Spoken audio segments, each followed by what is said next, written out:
सगळ्यात शेवट एमआयडीसी आदरणीय पवार साहेबांनी भूमिपूजन केलं आमच्या सुपा एमआयडीसी. मी 2000ला आला सरपंच झालो त्यावेळेस आमच्याकडे 2 कंपन्या होत्या माझ्या हातात होत्या. मी त्यावर काळाचे पावलं ओळखले.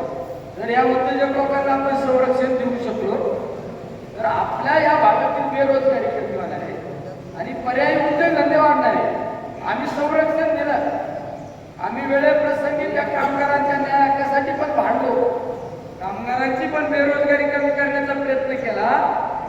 आज सुपा एमआयडीसी नंतरची कालखंडात एमआयडीसी आली ती चाकण रांजणगावपेक्षा सुद्धा सगळ्यात मोठी एमआयडीसी झाली. पुढं सुपा एमआयडीसी. जर आम्ही गुंडागिरी केली असती, आम्ही दहशत केली असती, दादागिरी केली असती, एमआयडीसी वाढली असती का? उद्योजकांनी सांगावं ना.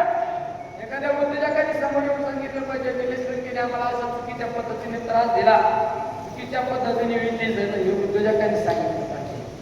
अरे खरी तर आम्ही तुमची दादागिरी तुमची दडपशाही या नगर जिल्ह्यामध्ये चालू आहे.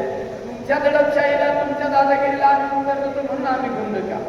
ठीक आहे, आम्ही आहेत ना गुंड, पण आम्ही गुंडगिरी करणाऱ्यांच्या विरोधात गुंडगिरीच्या विरोधात आम्ही लढतो म्हणून आम्ही गुंड ना.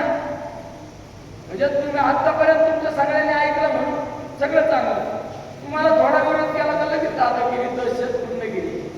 अरे मी तर जाहीरपणे सांगतो तुमचे आजोबा तुमचे वडील अवजड उद्योगमंत्री होते ना. तुमच्याकडे तुम्हीच सांगता आम्ही 50-60 वर्ष झाले जिल्ह्यावर आमचं राज्य आहे. मग एका कुठल्या तालुक्यात औद्योगिकरण वाढवण्यासाठी कधी प्रयत्न केला? पुढे आमच्या बेरोजगार तरुणांसाठी काही प्रयत्न केला? तुमच्या ताब्यात गणेश सहकारी साखर कारखाना आला, गणेश सहकारी साखर कारखाना बंद पाडला. तुमच्या ताब्यात राहुरी कारखाना